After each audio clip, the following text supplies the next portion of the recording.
This is the Tristan Law Show. If it's your first time here, welcome. If you've been here before, welcome back. I'm Tristan Law, semi-retired pro wrestler, and today I'm your host. I've been to WrestleMania 29 and 35 at MetLife Stadium, but I've never felt the building shake the way it did during SummerSlam Night One. It wasn't just loud. It was seismic. The yeets, the energy, the moments that literally made the stadium rumble, and I was there in person. In this episode, I'm breaking down every single match from SummerSlam Night One. The moments that hit different live, why a country singer nearly stole the show, and in the end, I'll give you my match of the night, most rewatchable moment, the biggest surprise, and wrestler of the night. I want to hear yours too. Drop it in the comments.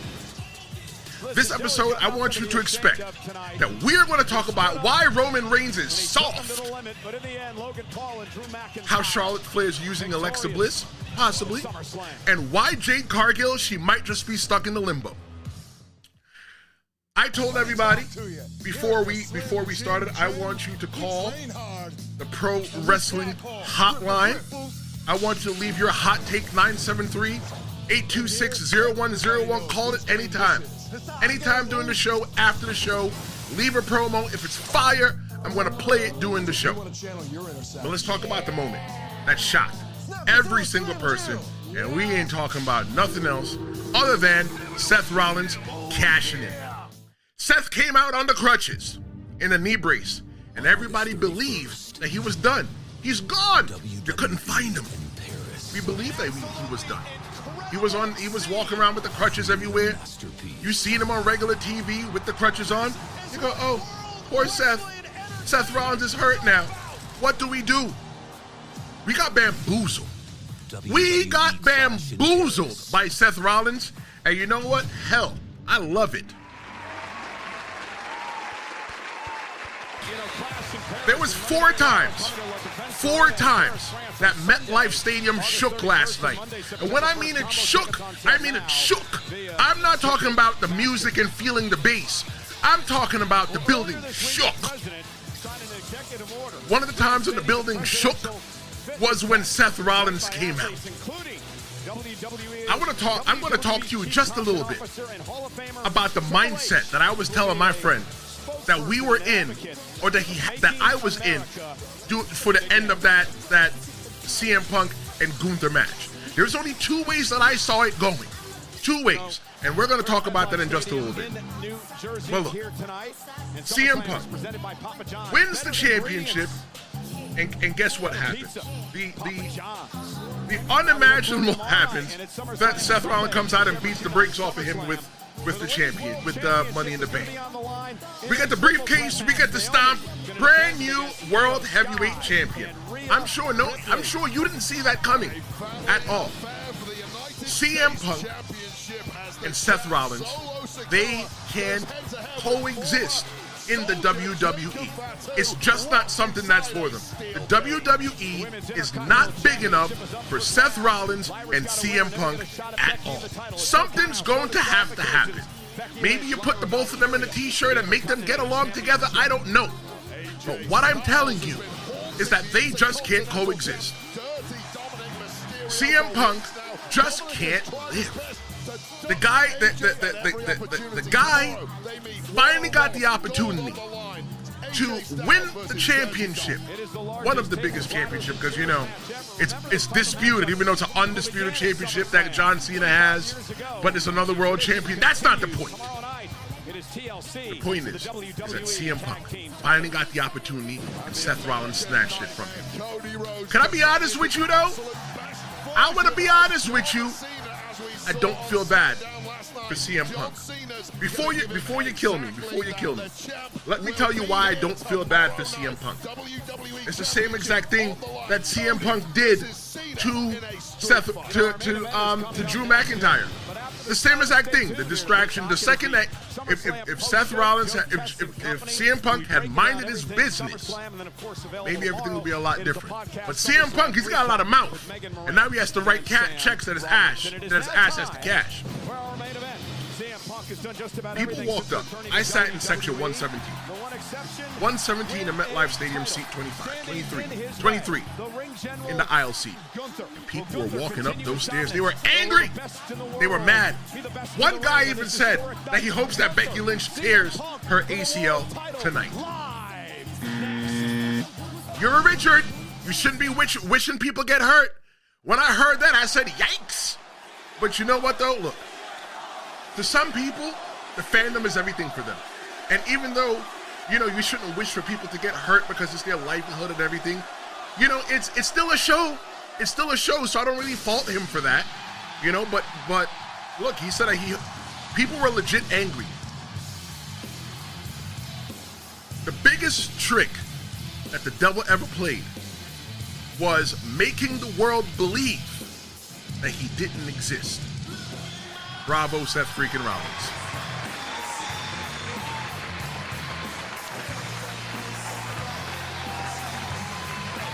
Seth Rollins is the new World Heavyweight Champion. Yes, he's the new World Heavyweight Champion. But the ultimate question is, how did we get here? Well, simple. You had a 30-minute war between Gunther and CM Punk. I said this in the arena where people could hear me. They were getting a live podcast, real-time reaction in Section 117, Section 117, seat 23. The reaction was this. That was Gunther's toughest opponent yet. Gunther has beaten people quicker than I can say yikes. And Gunther should have went in. He should have eaten him alive, and finished the match as quickly as possible. But he didn't. What Gunther did was that Gunther went in there and he played with his food. Eventually, at the end, he had to bleed his own bleed. Punk earned it. Multiple GTS attempts. The announce table. Gunther's possible broken nose. Let me tell you about my mindset that I had going into that match. And we got a call on the Pro Wrestling Hotline. I want to drop that call for you just a little bit. Looking at the chat real quick. Heel Vegas here. He says, good morning and God bless. Good morning and God bless to you as well. Heel Vegas, congratulations on surpassing 500 subs, Tristan. Huge accomplishment. Yes, 100%, everyone. That's been with me for a while. I've been really working, and to get to 500 subscribers. We are now at 502 subscribers. I've worked hard in a year. I want to give a hand clap to each and every single one of you that decided to take a chance on me. A lot of you don't know me. A lot of you, I might have seen you in person. I said, hey, take a look at this podcast and tell me what you think. If you like it, please subscribe. If you don't like it, just pass it on to somebody else that you know that would like it. 500 of you decided to take a chance on me because you're concerned with what I have to talk about, with what I have to say. And I give you the ability to be a part of the show. Even though I'm here in front of the mic and in the camera, I want you to understand that in front of your keyboard, in front of your phone, in front of your microphone, you're a part of the show as well too. And thank you. What we are working on now is that we're pushing towards 750. We're pushing towards 750 subscribers. And how do we get there? Look, honestly, share the show. You never know who in your circle, you know people in your circle that like wrestling. And what you should be saying to them is, you know what? Listen to this guy. This guy allows us to be a part of the show. And you know what? Sometimes he crashes out as well. He's a semi-retired pro wrestler, and he's a fan just like us. This is the guy that we're going to ride with. Thank you so much. Let's see what else Hill Vegas said in the chat. He said, man, Seth tossing those crutches aside, what a pop. Honestly, even if people saw that cash-in coming, it was still an amazing moment. I saw the cash-in coming. I'm going to talk about my mindset. Give me a chance. He said, no cussing on the Lord's day. I apologize for that. He said, quick hot take. See, Gunther's best opponent in the WWE is Ilya Dragunov. Main roster, perhaps Gable or Zayn. Maybe your best friend Bill Goldberg. We don't talk about Bill Goldberg around here no more. I think on the main roster, his best opponent yet for Gunther that's brought him to the limit, I think it's hands down CM Punk. Gunther went out there and did a 30-minute and 10-second match. A 30-minute and 10-second match. He's had matches that were shorter than that for championship matches. And this one, CM Punk brought him to the limit. My mindset going into that match is that I wanted to beat the traffic going home, right? Because we took the bus. If you were going to MetLife Stadium tonight, the best way for you to get there is to take the bus. It's $18. Well, if it's $18 one way, you have to buy a round trip because obviously you got to get back. You take it from Port Authority Bus Terminal. It drops you there. It drops you right back easy. The easiest 20 minutes in your life just to go. No parking, no nothing. Just use your feet. I wanted to beat the traffic leaving the stadium. So I said to myself, if Gunther wins, there is nothing to see. There is nothing left to see. If the second bell goes ding, ding, ding, and Gunther leaves, we're out on the next thing smoking. Reason why I couldn't foresee anything happening, but I said if CM Punk wins, we need to stay and see what happens. Because if Seth Rollins is really and truly hurt, damn, I'm getting goosebumps thinking about this. If Seth Rollins was really and truly hurt, it made sense for the cash-in to happen. And the only person that I saw that could possibly cash in was Braun or Bronson. One of them. Either one of them. Let them cash in. They had a good night. They already won. You know, why don't they cash in? Because Rollins is going to be gone for a while and then figure it out later on. But CM Punk won. And everybody started walking up. They started leaving to go ahead and beat that traffic. And then all of a sudden, Seth Rollins came out. Let me tell you something. The building shook. The building shook. Somebody was coming. I knew that. I felt that. When CM Punk won, I wasn't going anywhere. What a moment for CM Punk. People wanted CM Punk to win real badly. I'm talking about in person. I'm not talking about what you heard on the television, because I was there in person. What I saw in person is a lot different from what happened on the television, because I came home and I watched it on the TV. I watched it on the TV just to see what it would sound like. I watched it from front to back. Everybody wanted Punk to win. But it sounded like they were okay with Gunther as well, too. There were people cheering for Gunther. Don't get it jacked up. People were cheering for Gunther.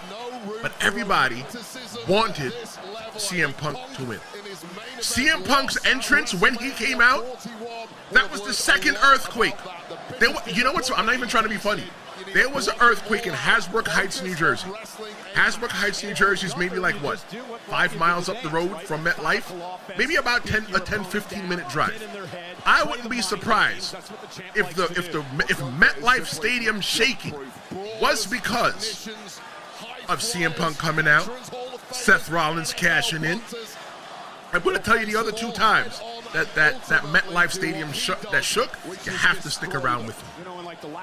But right now, with what we have, it's CM Punk and Seth Rollins, and right now, one of them has to go. Who is it going to be? Because they can't coexist in the same place together. Heel Vega says the Punk-Gunther match was amazing from start to finish. Would have meant way more if he had not already lost to Jay at WrestleMania. Gunther's vulnerability to seeing his blood was an amazing touch. Yeah, I like that. I like that. Whether it was part of the show or not part of the show, Gunther is selling the fact that he saw his own blood, that he made him bleed his own bleed. That was an issue. That was an issue. He said Braun and Braun lost, sir. Oh yeah, Braun and Braun did lose. Right. You're 100% right. Right. My bad. They did finish on top, though. They did leave the champions laying. I mean, they did leave Jey Uso and and Roman Reigns laying, but we're going to talk about that in just a second. I need you to hold on tight for a second.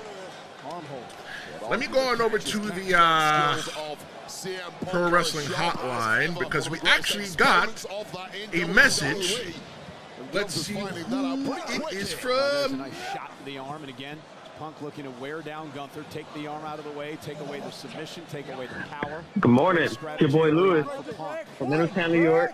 I was at the show last night. I was at Night One of SummerSlam, and I'll be there for Night 2 as well. I'll be looking for you, Tristan. Big fan of the show. So I'll be meeting you in section 117. I'm going to get your autograph. We're going to take a pic. We're going to take a photo. But I do want to praise Night One. Last time I left the promo, I talked about how Seth didn't have one Money in the Bank. I was wrong. When he dropped those crutches last night, I truly believe that was the cause of the earthquake at his jersey. 10 minutes after everybody left the arena. Hell of a show. Looking forward to tonight. That was Lewis from Middletown, New York. Thank you so much for calling into the Pro Wrestling Hotline. You too can call the Pro Wrestling Hotline whenever you feel. Whenever you feel moved, I want you to call us. Because what we do here is we talk about wrestling. If it's good, if it's bad, however you feel, I want you to talk about it. I'm giving you the safe space to where you can talk about whatever it is that moves you in the world of pro wrestling. And there's no judgment. There's no judgment. No judgment at all. Thank you so much for calling, Lewis, to the Pro Wrestling Hotline, 973-826-0101. And I will be in section 117, seat 23 today on the aisle seat, because I got long legs. I need to stretch them out. So if you're there tonight, come look for me. Come look for me. Come say hello. Let's take a picture. I want to talk about, though. I want to talk about a match that was good, but if you ask me, it felt a little short. And it was short, just like Jade Cargill's night. People were into Jade in person. I'm talking about in person. When I'm talking about this episode, what people felt, I'm talking about in person because I was there. I was into Jade. Jade looked great. I went to go get me some popcorn and a drink or something like that. And my friend said to me, you know what? He sent me a text. He said, you're going to like to see what Jade Cargill is wearing. Let me show y'all what Jade Cargill is wearing. Jade Cargill, she was representing the green, black, and gold. And made me want to take a picture and send it to my mother because in case you don't know, first generation American right here sitting in front of you. My mother used to hate pro wrestling. And then she saw me watching wrestling one night, and Kofi Kingston was out there being a Jamaican from Kingston. And my mother was so excited. Oh my God, what are my country people? And then, you know, he talked. And my mother knew that he wasn't from Jamaica. So Kofi Kingston, if you're listening, thank you for making sure that my mother still doesn't like wrestling. So maybe I could use Jade Cargill to get her back in there because in case you don't know, from the Isle of Jamaica is a small place, really small. And there's a lot of pride when somebody, you know, comes from Jamaica or, you know, they have Jamaican roots and they break out. Like, you know, people just to see that somebody has Jamaican blood in them and they're doing good, people just cheer for it all the time. But there were some great athletic spots in that match with Jade Cargill. The boots on the ropes. Man, Jade, you got to work on that, on positioning yourself in the ring so that you can make sure you grab that win. The super jaded, it was missed. I call that the wagwan. If you don't know about Jamaican wagwan, I call it the wagwan. Tiffany's Stratton's moonsault, beautiful in person, beautiful. When you are watching Raw, SmackDown, TNA, AEW, any of that, there's nothing that does it justice than seeing it in real life. With your own eyes, not through a TV. Not at the angle that they're allowing you to see. I watched it in person at Tiffany's prettiest moonsault ever. Prettiest moonsault ever, real shit. A couple months ago when Naomi won, the Queen of the Ring, I said that she was going to cash in at SummerSlam. I said it. No lies here. That's what I said. She was going to cash in at SummerSlam. But I was confused. So, like, why don't you have her continue the same exact story with Jade and have Jade win and just have her cash in on Jade? Because you know what? Jade is not going to be able to live in a world where Naomi lives in that same exact world. Seeing the end of seeing the end of SummerSlam, it made sense why they had her cash in at Saturday night's main event, because that's technically the same exact story between Seth Rollins and CM Punk. You couldn't have the same story in the same night. You couldn't have the same story on two separate nights. People would go, wait a minute, and it feels very unoriginal. So you know what? Let Naomi win the belt. Jade Cargill did not win. She did not win last night. Sorry, spoiler. She did not win. So then you know what? Maybe her and Naomi, Jade and Naomi could circle back to each other. We'll just have to see. Because 100%, if Naomi had cashed in either last night or tonight on a winning Jade Cargill, Seth Rollins' moment would have overshadowed the whole entire thing. It was a much bigger moment. What's next for Jade, though? She's Queen of the Ring and she couldn't close the deal. Will the King of the Ring, Cody Rhodes, suffer the same exact fate on SummerSlam on Sunday night tonight at MetLife Stadium in Jersey? We're going to have to wait and see. And we're talking about that tomorrow. Tomorrow at 9:30 a.m. live here on the Tristan Law Show on YouTube. We're going to be talking about that. But let's switch to the tag team match that taught the crowd how to yeet again. Jay's entrance was about 1 or 2 sections over from me. I was in 117, so it might have been 116 or 115 to where they were, doing the yeet and everything else like that. And I'll tell you this, everybody was standing on their feet. It was doing the Cardi B entrance, and Cardi B was coming out. That's when they were setting up Jey Uso, and everybody started standing up and looking towards the thing. I'm like, why is everybody standing up? Oh, Jey Uso's coming out. Let me tell you something. You can see me over there. Yep. And this is me. No, I always want to do that. You know when you look at the TV and they do things, they go, well, this is me. No, that's not me. That's Jey Uso. That's 2 aisles over from me. You can't even see the steps. There's a bar that runs down the middle and separates the steps into 2, but you can't even see it. All you see is Jey Uso in there. Jey Uso is popular. He's popular, but he's not shake the building popular. Like the building shook for certain people. And I'm going to tell you the other 2 moments that the building shook, you got to keep it locked. Don't go nowhere. Jey Uso is popular. The yeet is fun. I even yeeted. Let me tell you something. Tristan Law, semi-retired pro wrestler, host of the Tristan Law Show. The way I was coached up in wrestling was to never be a mark. To never be a mark, to never wear the t-shirts, to never go to the pro wrestling shows. And I understand why Bubba and Devon taught me that way. I understand that reason, 100%. But deep down inside, I was always suppressing the person who I was. I was a fan. That's why I wanted to pay my money to learn how to do it, because I wanted the same exact connection, the reaction that they were getting. But I wanted to do it from the other side as well too. I stood up, big old me, and while everybody was yeeting, I was yeeting this day as well too. My hands was up there, they were swinging. I was up there talking about day one. I really don't know all the words, but it was like, it's just me, Oos, day one, and I was under my breath like, minute, down like that. I don't know if that's how the song goes, but that's what I did. That's what I did. But it was good. It was good to be a part of the show.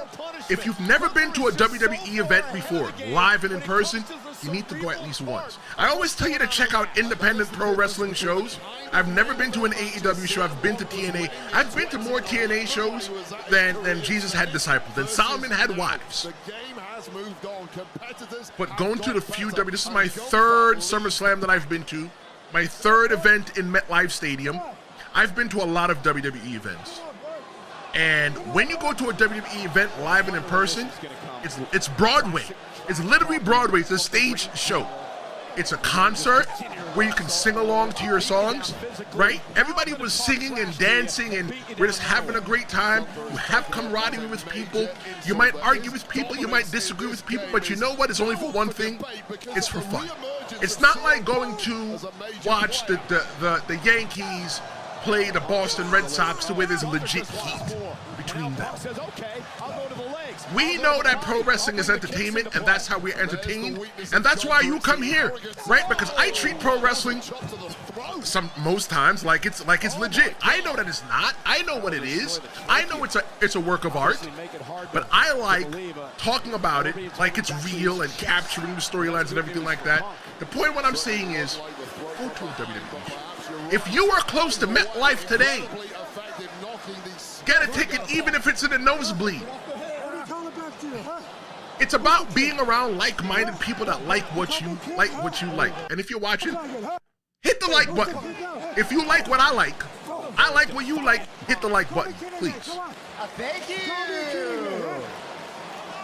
It's about being around the people. It's about being around your community. If you can buy a ticket today to MetLife Stadium and you live close enough, just go buy a ticket to MetLife. Come look for me. Section 117. Let me make sure I'm giving y'all the right thing, because you know I wrestle. I got hit in the head. Sometimes I forget things. Section 117, row 25, seat 23. Come look for me. Come say what's up. You need to come see it in person. Because if last night was a measure of anything, tonight's going to be crazy. It's going to not even going to be balls to the wall. It's going to be testicles to the wall. Jay Breezy said they're filming season 2 of Unreal. Seth injury and tonight's finish will be on there for sure. Let me tell you about Unreal. Unreal might be the biggest play on words ever. It says WWE Unreal. Unreal meaning that it's fake. But I think, I know people that have been on reality television. And I hate to be the person that tells you this, but not all of reality television is legit. It's entertainment just like pro wrestling. And I still think that in WWE Unreal, there is still a touch of entertainment in there.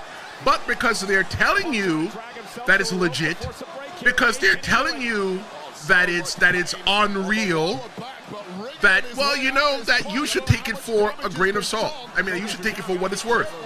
Listen to me. Anybody that grew up in my era and watched The Flavor of Love, you know 100% ain't nobody was chasing Flavor Flav. Man, it's a work. It's a part of the show. Let me talk about the first time the building shook. I told you three. Yes, Heel Vega, you need to make sure you watch WWE Unreal if you've not watched it yet. Jay Breezy, thank you for your comment. The building shook 4 times. I've told you twice. The first time, this is number 3. The first time that the building shook was when Roman Reigns came out. Jey Uso came out. It was fun. We all did the yeet thing since day one. That's what we did. Yeet. We did it. But when Roman Reigns came out, we want Roman Reigns. We want Roman Reigns. And then the music played, the building shook again. That was the first time. I've never in my life, and I'm not talking about it was the bass, because they played music before the show started. Jey Uso's music was on before. The building shook when Roman Reigns came out. It shook. The building moved. It had to move in its foundation. It was, you want to talk about WWE Unreal? That was unreal in itself. That match, though, it was, if you are a pro wrestler, or you're an aspiring pro wrestler, or you're just a fan who wants to understand the basic fundamentals of tag team wrestling, that match right there is. They kept Roman Reigns out the ring, and everybody just wanted Roman so badly. Everybody just wanted to chant, "We want Roman." When they got Roman Reigns, it was amazing. They cut the ring in half.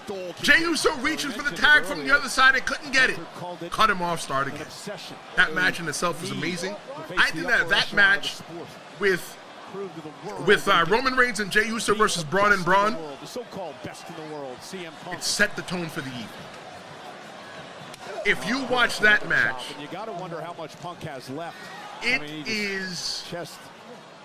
There's nothing wrong with being the first match. Growing up in the pro wrestling business, before I became a pro wrestler, I always thought that you always want to have the last match. Don't get it wrong, the last match makes a lot more money, right? The last match is the bigger draw, you're more popular.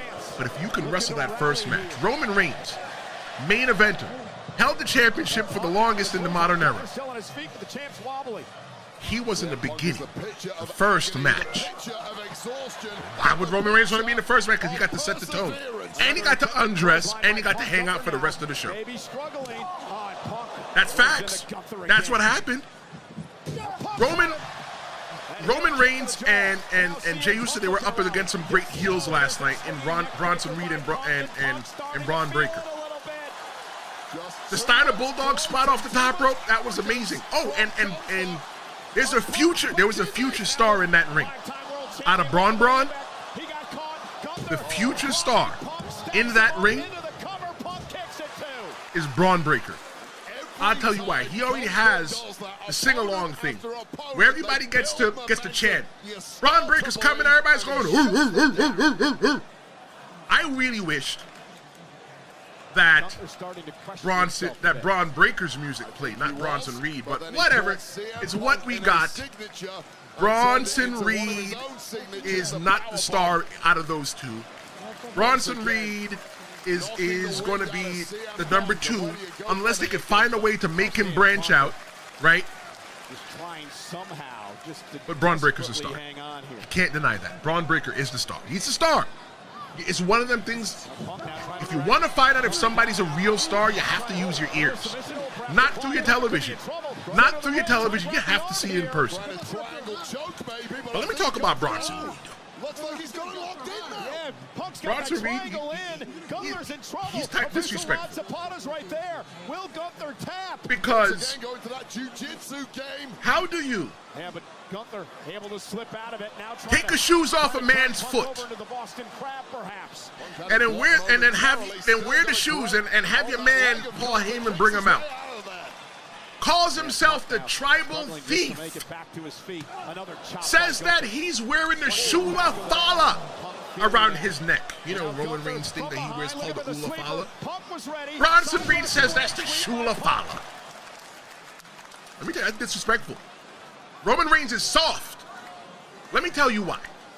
Because where I came from, if you came home without your shoes, and you got as much family members as Roman Reigns does, y'all ever seen the family tree of the bloodline? That's only some of the people that they're showing you. There are more people on the family tree. And Roman Reigns went home without his shoes, without his Jordans. Roman Reigns went home without the Jordans on his feet that his mother had to work 2 jobs for. Roman Reigns went home without the Jordans on his feet that he had to collect cans and do side jobs to pay for. Okay, he didn't do that. I'm being dramatic. Shut up. Let's follow me.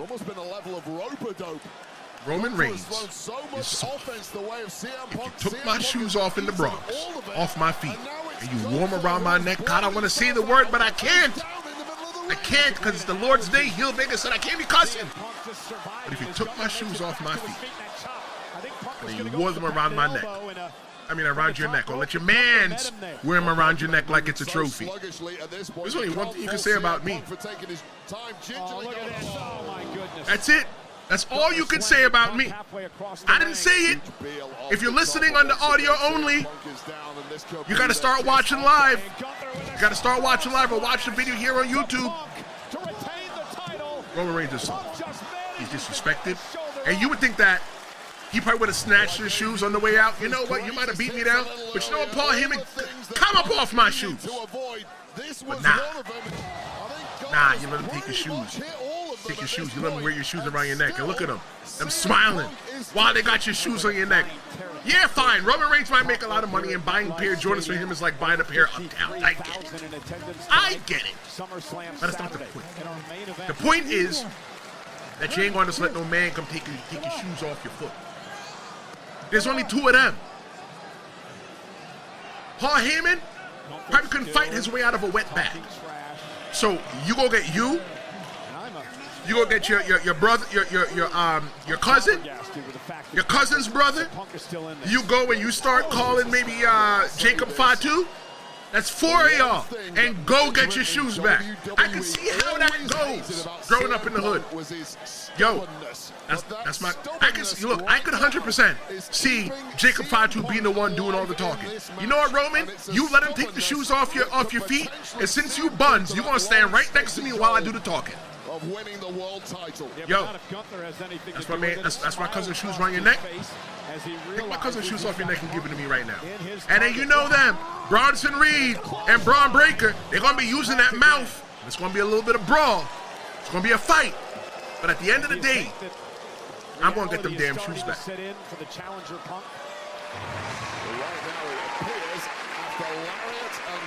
I'm from the Bronx, New York, where we make shit happen. You ain't taking my shoes off my foot and gonna wear them around my neck in my presence. Because I'm a lot of things in life.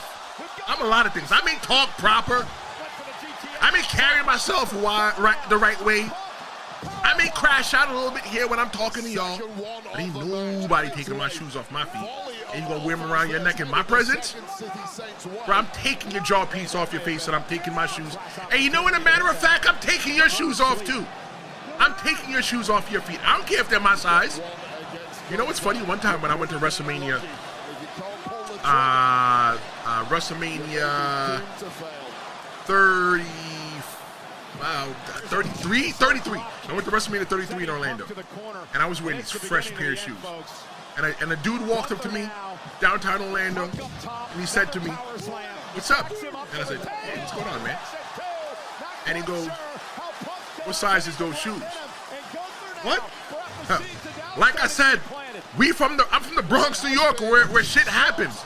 I said to him, I said, "Your size." He looked at me and said, "All right," and walked away.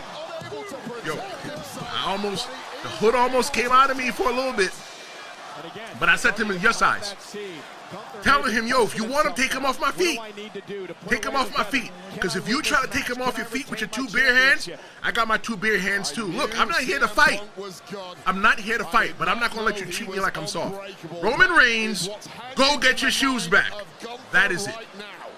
Coming up, Charlotte and Alexa Bliss are tag team champs, but the question is for how long? That match, I think that match is just okay. We're talking about Charlotte Flair and Alexa Bliss versus the Ladies of the Judgment Day. The crowd was into Charlotte and Alexa. They loved Charlotte and Alexa.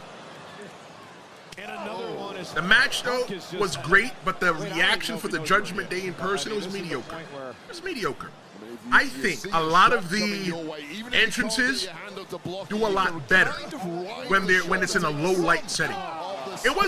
It's a summer afternoon in the middle of August at 6 p.m. in the afternoon, 7 p.m. in the evening. Sunset didn't set till like 8:15. You don't get the full show when you're in person. Because you don't get all the refraction of the lights. You don't get all of that. I think that they would have had a really good entrance that you can watch. But the issue was, Judgment Day's got a really good entrance. You couldn't really soak it in because of the time of day that it was.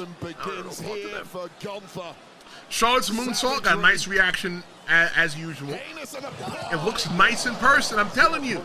I am selling you on SummerSlam Night 2. There were open seats. Listen to me when I'm telling you, there were open seats. I'm not talking about tarped off areas. I'm talking about open seats. There were open seats. And what I'm telling you, not a lot of open seats. So you need to react right now. Triple H said last night on the post show that if you thought tonight was good, wait till you see tomorrow night. He's talking about tonight. Make sure you're there. You can go see the pre-show that they do on YouTube and Peacock, and the post-show they do on YouTube and Peacock. It's right on the long strip. When they're showing the stadium head on from MetLife Stadium, and you got that long walkway with the cars on the side, that is right where the pre-show is. You could be on the pre-show. You show up early, you get there close as you can be. I think Bliss saving Charlotte Flair after accidentally hitting her. Let me tell you, that was crazy. Y'all want to see what that looked like? I'm going to show you what that looked like. WWE had a really good picture with that. Really good picture. I think that they did some really good storytelling in that match last night. Okay, it was an accident. How much of an accident was it really? You know, maybe that was Alexa Bliss's time to, you know, Alexa Bliss was the girl that was bullied. She's bullied by a woman like Charlotte Flair. How long do we, you know, maybe that was the time that Alexa Bliss said, you know what, I'm going to take my opportunity. Was it really an accident? You just have to see. But I was saying a couple weeks ago that I don't trust Charlotte Flair. I don't trust Charlotte Flair. Maybe Charlotte Flair's using Alexa Bliss just to get what she wants. Charlotte Flair needed to add the Women's Tag Team Championships to her list of accolades. She did it. But now the question is, now what? Maybe what we expect is not what we should expect. Maybe what we're expecting, or what I'm expecting, is Charlotte Flair to turn on Alexa Bliss. Maybe Alexa Bliss is the one that turns on Charlotte Flair. That's a little conundrum there. That's something to take a look at. Heel Vega said that Triple H said the fans haven't seen nothing yet. Fans usually anticipate returns. The Rock, since they're uploading a lot of his matches, maybe Brock, maybe a wild card like Jericho. Never say never. Jericho apparently hasn't been on AEW in a while, and I don't know about his contract status, but you never know. Trying to figure out how he fit in though. You know what? I want to talk about The Rock, but I'm not going to do that. I'm going to talk about Cody Rhodes, but I'm not going to do that. And I'm going to talk about John Cena, and I'm not going to do that yet. Stick around for that. Don't go nowhere. Charlotte using Alexa Bliss, you know, and when they lose the belts, I think the expectation is that she's going to drop her just like she was nothing. But you know what? I think this could be the beginning of an inevitable betrayal on the part of Alexa Bliss, but we're just not there yet. Good match by the ladies.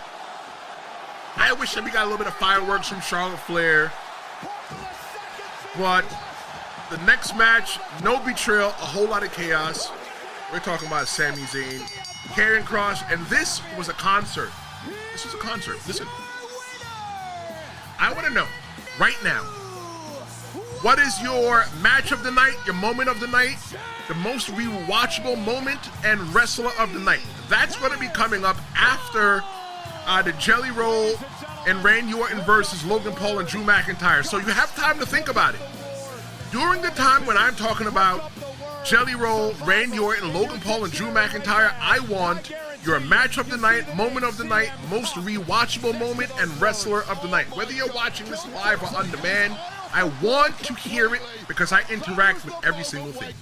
If you're listening to this on the audio-only version, still leave it in the comments because you're just as important as well, too. Sami Zayn versus Karrion Kross. Let me tell you something. The fans were behind Karrion Kross, but the fans are also behind Sami Zayn as well, too. I think the fans were indifferent. They were indifferent. They were like, okay, well, you know what, if Sami wins, fine. We really want Karrion Kross to win, but, you know, Sami Zayn wins, fine. Sami Zayn's song only has 2 words in it, and everybody turned it into a symphony. It's one of those things that, yeah, you probably do it when you're watching it on TV, but it's one of those things you just have to be there live. The only 2 words to Sami Zayn's song is "Let's Go." The third word that everybody asked was "Whoa." And when you're doing it in person, it's, you know what? I don't normally do it when I'm sitting at home. I'm normally watching. But I was like, I wanted to be a part of the crowd. I paid my money. I worked. I paid my money. So I wanted to make sure that I watched the show just like everybody else. So I wanted to react just like everybody else. And I sang the song. Let's go. Whoa, whoa, whoa, whoa, whoa. It's a part of coming to watch WWE in person. Like I said, it's a concert. You're singing your favorite songs.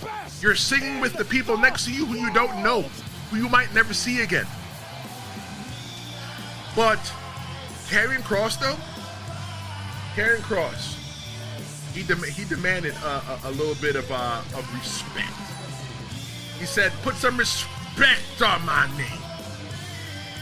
The pipe tease from Scarlett, there's a little bit of storytelling going on in there. Sami Zayn. Is Sami Zayn going to go to the dark side? He had the pipe in his hand. There was nothing but space and opportunity waiting for him to make it happen.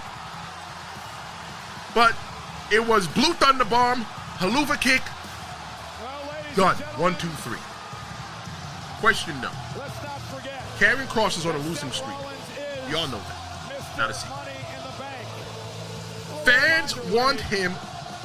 Fans are more with him in person. Like what you read on social media, what you see on television, amplify that. And that's what we got in person. Like I said, the crowd was indifferent on who won. They were satisfied either way, but they really wanted Kross, but they were okay with Sami Zayn. There's a lot of storytelling in that match. Maybe the plot. Maybe the plot isn't for Karrion Kross to win. Maybe the plot is for Karrion Kross to corrupt people. Maybe we're getting corrupted. Maybe Karrion Kross is trying to let us know that he's the bad guy, but he wants you to cheer him still. Look what happened to the New Day. He corrupted the New Day. And on the New Day, walk around looking like somebody granny at a funeral. Sami didn't take the bait, though. He tried to corrupt Sami Zayn. Maybe Sami Zayn's bigger than that. Maybe Sami Zayn's a little bit too righteous. But this story here with Karrion Kross, you might have seen Karrion Kross and Sami Zayn in the ring, but I think that in the ring, even though Karrion Kross lost, and everybody's like, well, Karrion Kross can't lose. What's next? What's next for Karrion Kross? I have faith in Karrion Kross. Because look at it like this. Karrion Kross is in the WWE. They brought him up to the main roster, let him put that stupid helmet on, they released him. They brought him back, and what have they really done with him? Nothing, really. It's just like R-Truth, Ron Killings. I don't even know what to call him these days. But they brought him back, and what are they doing with him now? You know, maybe I just got to wait till after SummerSlam just to see what happens. Maybe everything is going to ramp up with our favorite wrestlers. I don't know. But now, I want to talk about my favorite pro wrestling debut since celebrity debut. Since Bad Bunny. Bad Bunny. Let's talk about Jelly Roll. Jelly Roll? Look, Jelly Roll? Jelly Roll. Jelly Roll, I think that Jelly Roll was, he was protected in that match. When I mean protected, I'm talking about from a pro wrestling standpoint.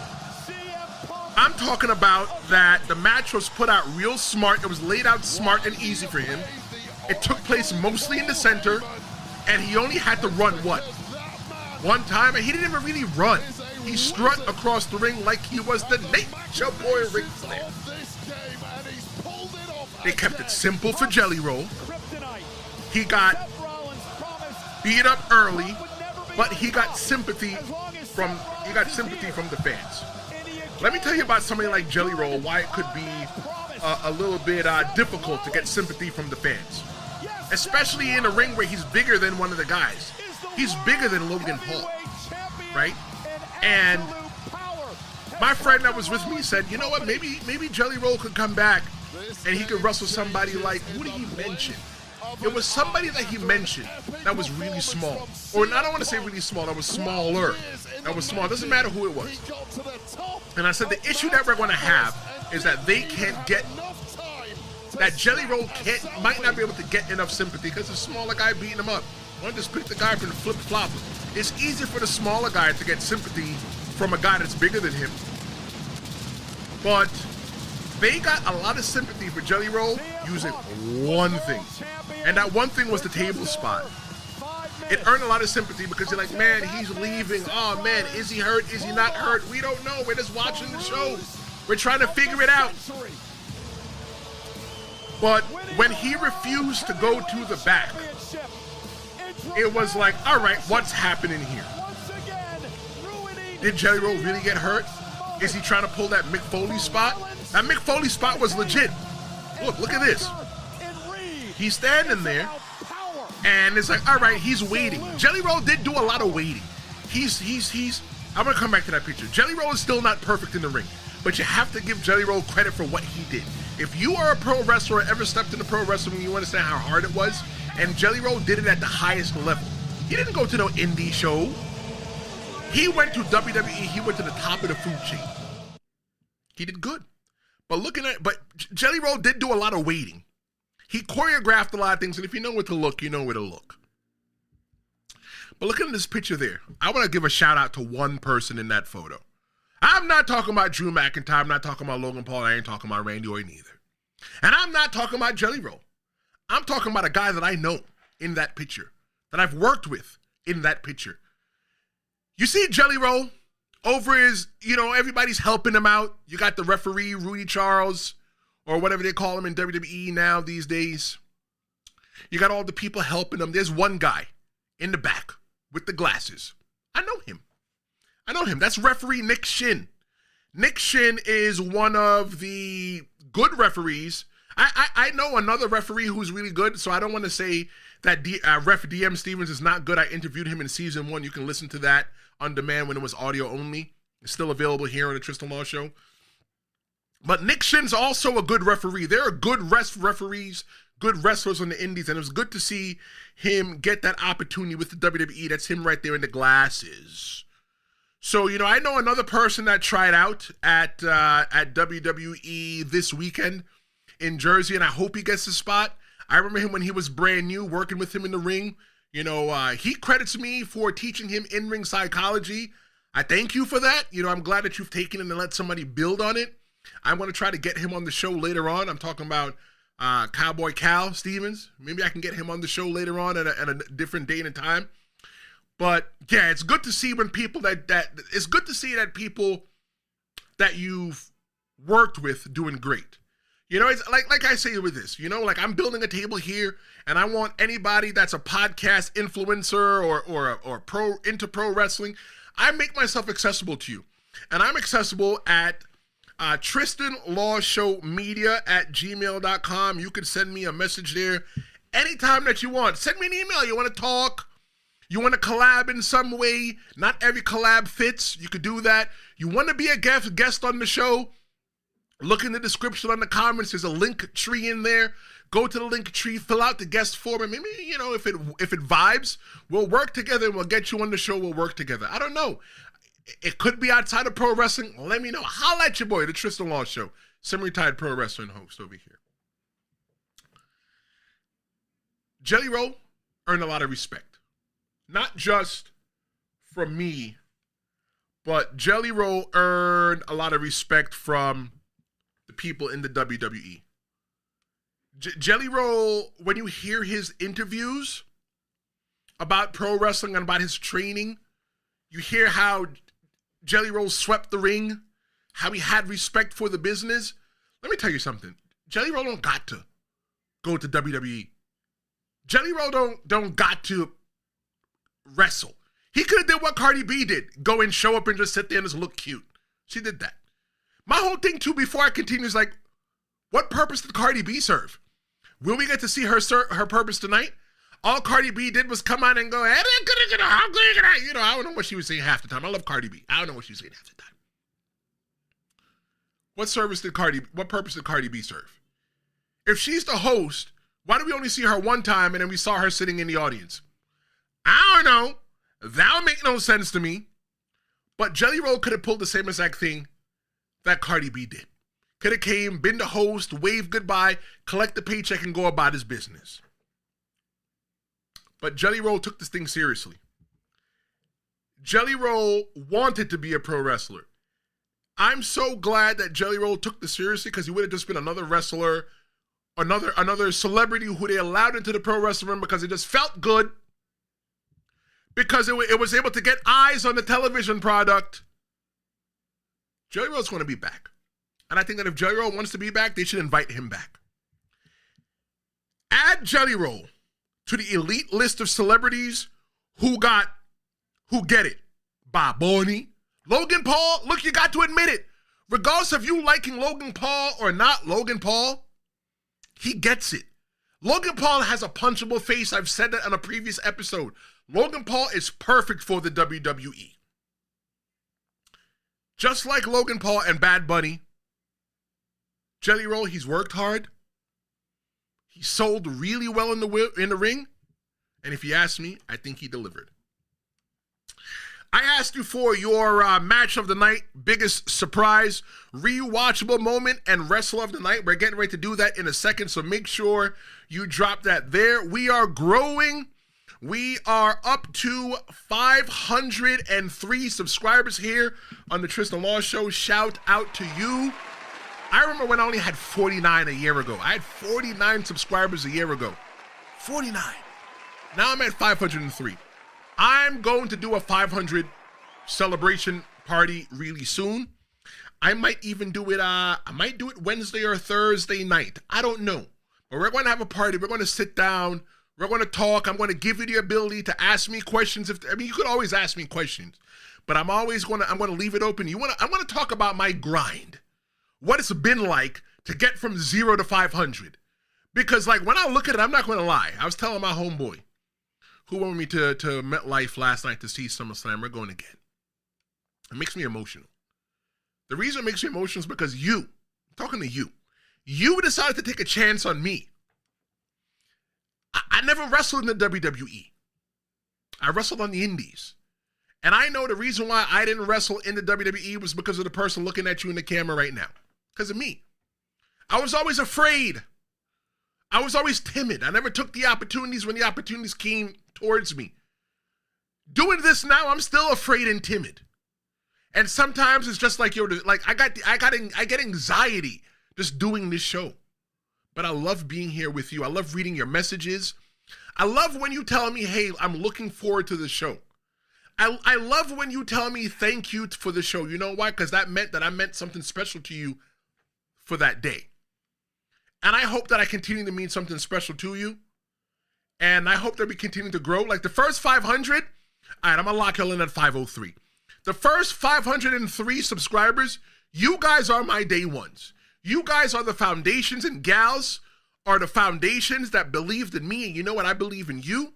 And I can't wait until a SummerSlam comes to an area, or I can do this show live in a bar around the corner from a WWE event, and people show up. And people come and say, hey, you know what? The moment that's going to humble me the most is when somebody comes up to me. Like, don't get it wrong. People have recognized me for wrestling before.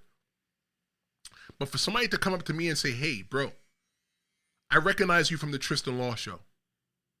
And I appreciate what you do. Thank you for giving me a voice. Because let me tell you, whether your comment is stupid, whether your comment is great, I always thank you for your comment. Why? Because you took the time to write it. I always thank you for your phone call on the Pro Wrestling Hotline when you leave them. Because you didn't have to leave it. I thank you for watching because you didn't have to watch. The 4 earthquakes that happened last night, the 4 times the building shook. Roman Reigns' entrance, that was the first one in the beginning of the night. Punk's entrance was number 2. Seth Rollins' entrance number 3, and the win was number 4. When I told you that building shook, the building moved, you felt it beneath your feet. Go get a ticket. If you got the money, go get a ticket. Go get a ticket. How much is a ticket? You know what? Look, I'm trying to sell you. I'm trying to sell you on going to see SummerSlam tonight. Let's see. Does Ticketmaster have any tickets left? Let's see. We're doing the August 3rd. Find tickets. Are there still? I'm gonna find the cheapest ticket for you right now. And you know what? If you want to go buy it, look, they still got tickets left. They got tickets for the cheapest tickets I see right now is $117. Look, they got tickets in. No, they don't got no tickets in my section. Come to SummerSlam tonight. If you want to come by yourself, go buy one ticket. If you want to buy one ticket, yeah, the cheapest ticket you can buy right now is $117.35, and I'm not sure if that includes the fees. I want you to be there tonight.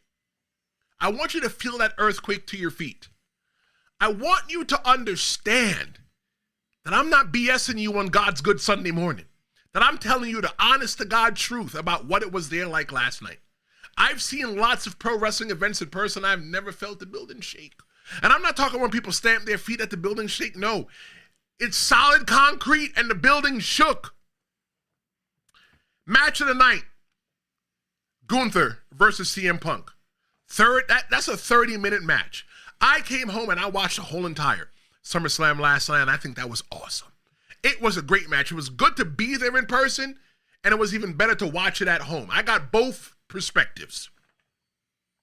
The biggest surprise of the night, you can't lie, it's Seth Rollins. You can't lie, hands down, Seth Rollins.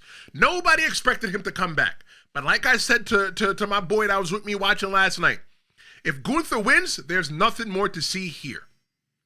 But if CM Punk wins, there might be something more to see. It was literally a movie, and you got to watch the after credits. I think that either Braun or Braun was going to come out and cash in, but Braun and Braun didn't come out. It was Seth Rollins. Didn't expect that. Most rewatchable moment, Logan Paul's prime splash through the table. Look, Logan Paul's another dude that he doesn't have to do it. Logan Paul is a dude that was perfectly fine making money on YouTube. And now he's in the wrestling ring. One of the greatest wrestlers as well, too. I don't know. I always say maybe going to the WWE wasn't for me because I never had the courage or the courage. I had the capability to go to the WWE. I had the aptitude to go to the WWE. Maybe this might be my venue, my avenue for WWE or AEW, TNA. Say, you know what? This guy's crazy. Maybe we could bring him on and do something with him. I don't know. But Logan Paul, he doesn't need the WWE. Just like Jelly Roll, and he was there. So my most rewatchable moment of the night was Logan Paul's prime splash through the table. Wrestler of the night, this one might shock you. Wrestler of the night is Jelly Roll. Yeah, you might not say that he's a wrestler, but you know what? I've seen a lot of first matches, and I always like to be able to stand behind the curtain that when they come back, I'm one of the first people that they meet, and I give you a handshake, fist bump, hug, whatever. It depends on what our relationship is, and I want to say welcome to the business. So Jelly Roll, welcome to the business. But I'll tell you this, if you're listening right now, or watching, however, live, on demand, whatever. 75% of that crowd left happy.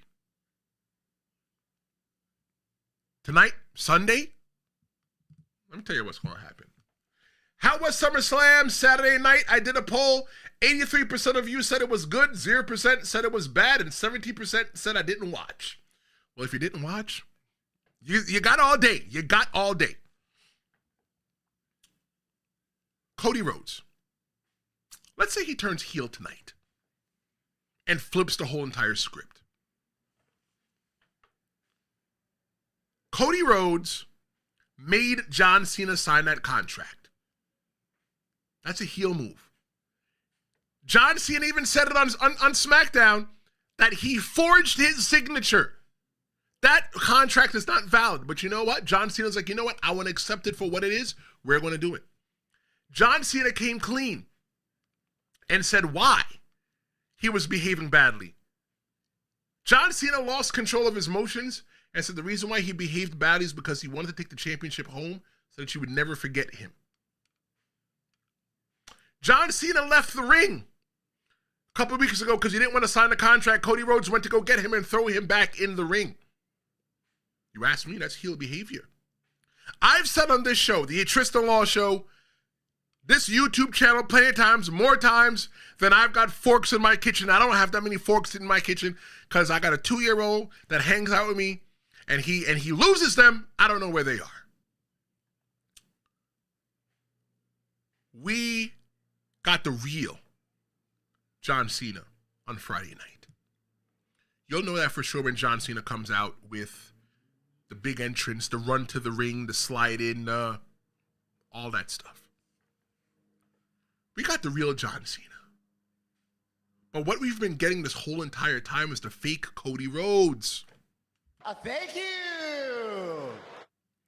I've been saying it for a long time that this Cody Rhodes is a fraud. A lot of people hate me for it. A lot of people bash me for it. And it's okay. All I tell you to do is whenever you bring your comment to me, just bring it respectful. We can debate it in the comments. We can debate it in person at any time. Just be respectful. We've been getting the fake Cody Rhodes since he's been back. Cody Rhodes is self-serving. Remember when Cody Rhodes was gone after WrestleMania? After he lost to John Cena, he came back and put Jey Uso in a tag team match that Jey Uso didn't even ask to be a part of. Remember that tag team match at Saturday night's main event? Cody Rhodes, Jey Uso versus Logan Paul and John Cena. Cody Rhodes didn't ask to put himself in there. I mean, Cody Rhodes didn't ask Jey Uso, hey, bro, you want me to be in this match? No. He said, no, I'm making this match for you right now. Cody Rhodes only behaved the way that he behaved because he wanted to be champion and he wanted for you to like him. Cody Rhodes wanted for you to believe in him because he knew what it was like when you didn't believe in him. You didn't believe in him when he was the son of a plumber. You didn't believe in him when he painted his face like a goof and went out there and wrestled with his brother. But he made you believe in him. He had to leave the WWE, build his own company, build his own brand value on the independent scenes in AEW and then come to WWE just so that you can like him? Let me tell you what's going to happen tonight. This is just my prediction, not a spoiler, because I don't know. The Rock is going to come back tonight. The Rock saw, I don't want no Travis Scott. Travis Scott, stay away. I don't want no Travis Scott. The Rock is going to come back tonight. You're not going to know which side he's going to be on. I think for all that, John Cena should still come out with the low energy entrance and his walkout. The Rock is going to come out towards the end of the match. And what's going to happen is that you're going to think that The Rock is going to be on the side of John Cena. But he's going to be on the side of Cody Rhodes. Because Cody Rhodes is now ready to sell his soul. He's ready to sell his soul. He got his daddy's watch back. He's ready to sell his soul. Because you know what? He's played good long enough. Cody Rhodes has made you believe that he's just goody two-shoes. And I always told you that Cody Rhodes was a goody two-shoes in disguise. Look at the live previous episodes that I've done. Look at some of the clips that I've done talking about Cody Rhodes. I've said it. None of this is brand new to you if you've been here to the Tristan Law Show before. I want there to be not a dry face in the audience tonight. I want kids to cry. I want people to be cussing on the way out. I want people to storm to their cars and drive home. And I want people to crash out, not in their cars. That's dangerous. I want them to crash out on social media. Because your boy Cody turned his back on you. But I'm telling you this, Cody was never really on your side. He was just playing. Thank you so much for joining me. I'm going to be back tomorrow at 9:30 a.m. and we're going to be talking about SummerSlam Night 2. It's going to be a recap and reaction. If you like what I did, don't forget to like, share, and subscribe. Don't make me a dirty little secret. Thank you for calling the Pro Wrestling Hotline. Thank you for participating in the chat today. This is the Tristan Law Show, and this is why we love pro wrestling. It's emotion, it's community, and sometimes it's shaking the entire damn building. I'm Tristan Law. This is the Tristan Law Show, and I'll see you next time. Flashing red lights, driving at night, windowless ride, feeling alive.